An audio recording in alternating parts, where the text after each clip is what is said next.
Hey Musties!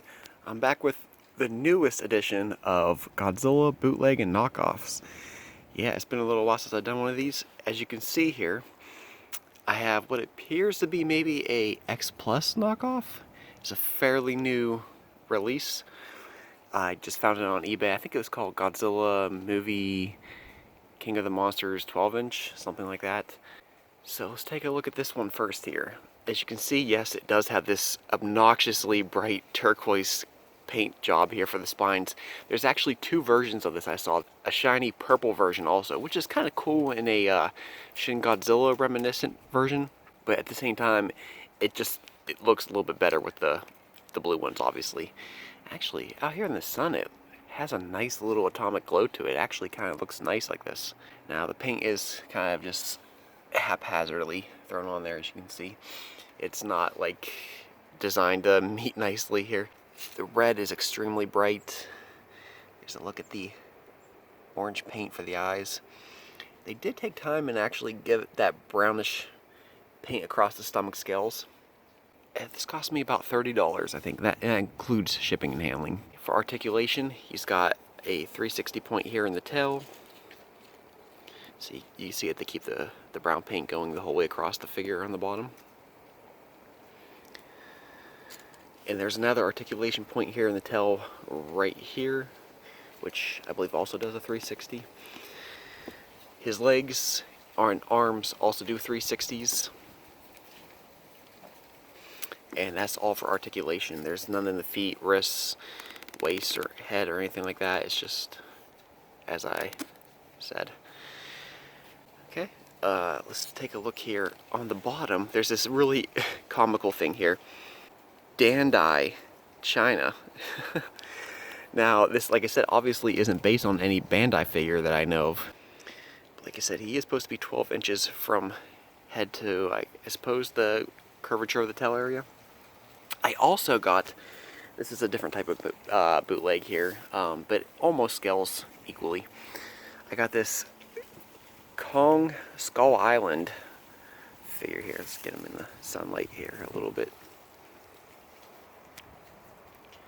Yeah, so he's a little bit too big to scale with the Godzilla, but overall they don't look too bad together, considering that they're completely different bootleggers probably. But yeah, I think this was just called Gorilla. I found this guy on AliExpress. But yeah, I think there's no question about this being Kong Skull Island because he's got the chain wrapped around his arm from the anchor in the movie. No articulation at all. I think he's based on the Mezco statue. I could be wrong about that. Let me know if you know exactly which statues these figures are based off of. And then I have what I think they call a blow mold. I think this was labeled as a Mexico Godzilla bootleg on eBay. Okay, so this is based on a vintage Bandai Godzilla figure. But they decided to put these little paper stickers over the eyes. Like, those are completely paper stickers with a little bit of glue on top of them. Well, there you go. There is actually a little bit of a detail for an eye there. But very strange choice of paint here. Like I said, it's just this plastic.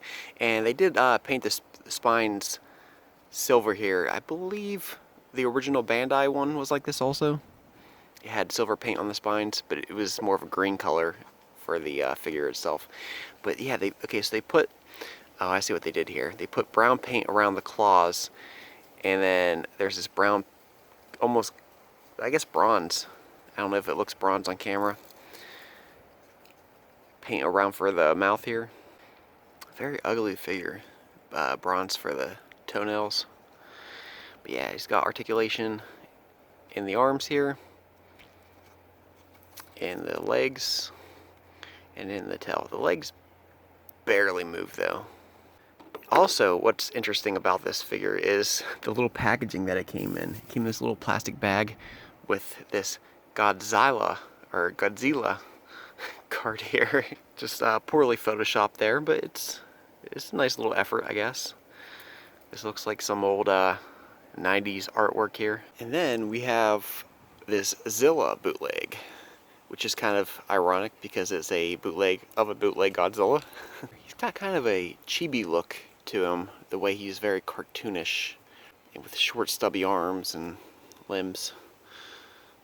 What I find really the most interesting about this is that the dorsal plates almost seem reversed, like the larger ones are towards the bottoms rather than towards the top. Now, he does come with a sound and light gimmick. Unfortunately, I do not have that prepared today. This will be the sound thing. It's got this little button when you squeeze down on top of his head here. It would roar, and then these are the eyes that would light up. I haven't been able to get the replacement batteries for these yet. I've actually had this figure for a while. I was hoping to get the replacement batteries so I could show this. I could probably order some online, but I didn't want to pay like 20 bucks for batteries just to show off one time. If I ever come across some spare batteries, I will do an update video. The inner roof mouth has like a tan coloring to it.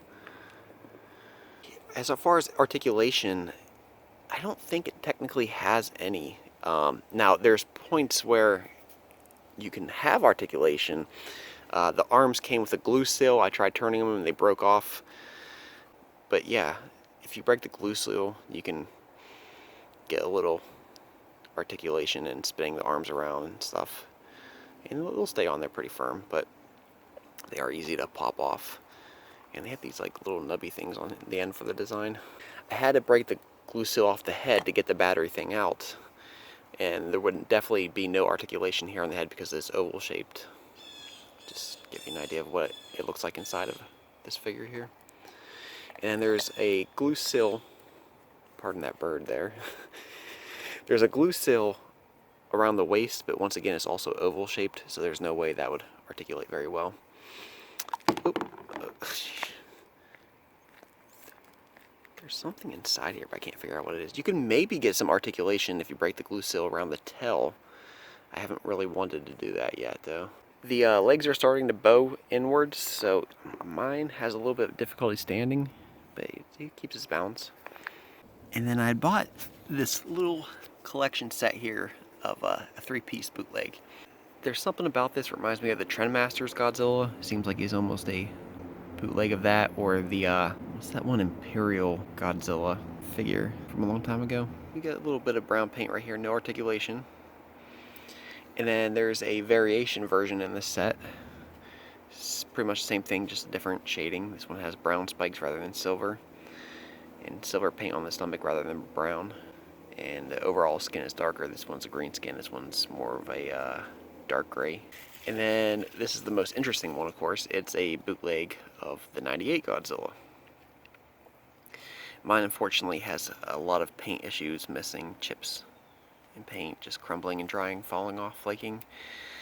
Very soft material on all these figures here. Well, when I hold him like this, he looks even goofier than he already is. I mean, look at that face.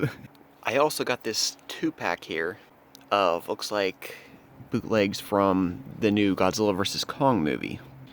Very many figures here, but fairly solid in material. They're not bendable like the other ones are. Interesting. Quite articulated for its size, actually. He's got the head can do a 360, arms, legs. I think these were advertised as being like 6-inch figures, but they're more like 3. And then there's also this variation form with a closed mouth design. No markings to identify. And then not too long ago, I found this Spritz wind-up dinosaur pack in the party section at Target.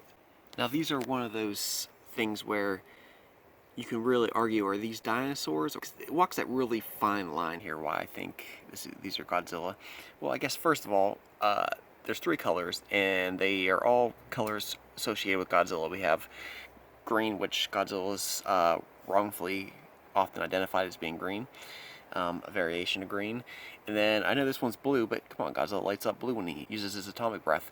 It's not like they chose red or purple or anything like that. They chose colors fairly identifying with Godzilla. And then also you have, you know, 1 row of spikes on the back, but then they have paint down the rows of the back here to make it look like he has 3 rows of dorsal plates. So I'm assuming that these are supposed to be playing off Godzilla a little bit here. Let's wind one up.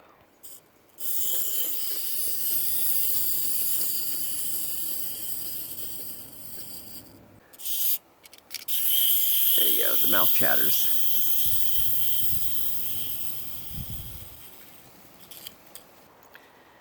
And then lastly, I have 2 eggs here. Now, I know what you're thinking, Mussies, what are you doing with eggs, right? Now, you've probably seen something like this before. These are called Meteor Orbs. I didn't know that until I looked it up. But I had one when I was a kid. It was a dark green one. It had T-Rex inside of it, I think. At least that's the way I remember it being. But these have 2 bootleg kaiju in them. Can you guess which ones they are based on the way they look? Alright, well, first up, let's open this one up and see. So you split them open down the back here, and inside you have what looks like a stylized Godzilla head. Once again, one of those chibi looks to him. Makes you rotate the arms around.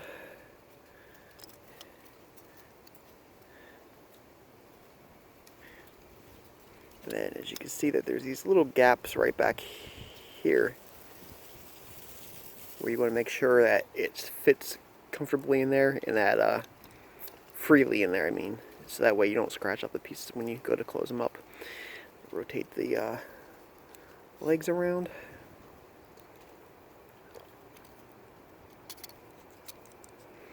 You have to be very careful because the plastic is aging, it's becoming fragile, but the screws are holding in tightly.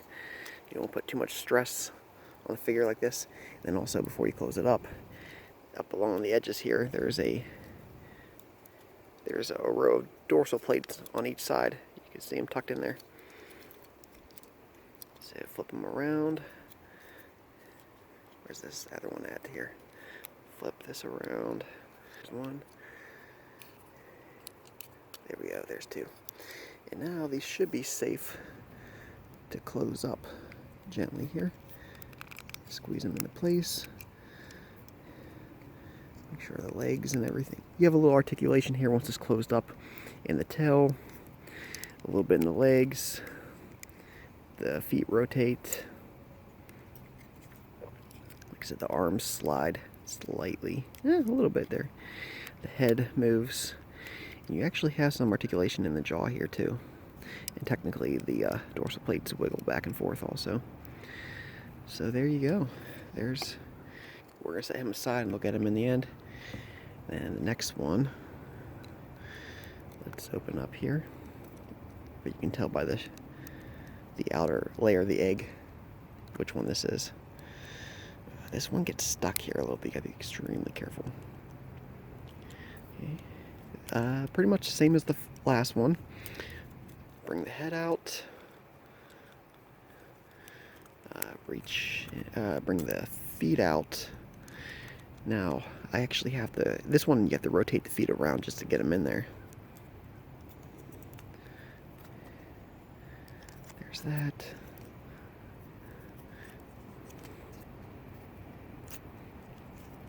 Get the tail out. Get the arms out.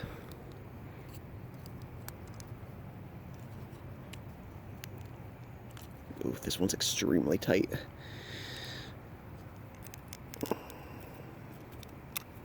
And you fold. Did anybody guess it was Gamera? Articulation's about the same on this one also. Got articulation in the jaw. A little bit in the head, not much, but it's there. Maybe it's supposed to do more if it wasn't so tight and fragile at this point. In the legs, in the arms, in the ankles. And there's that. Let's get a side-by-side comparison really quick. That wraps up another episode of Godzilla, Bootleg, and Knockoffs. Alright, thanks for watching.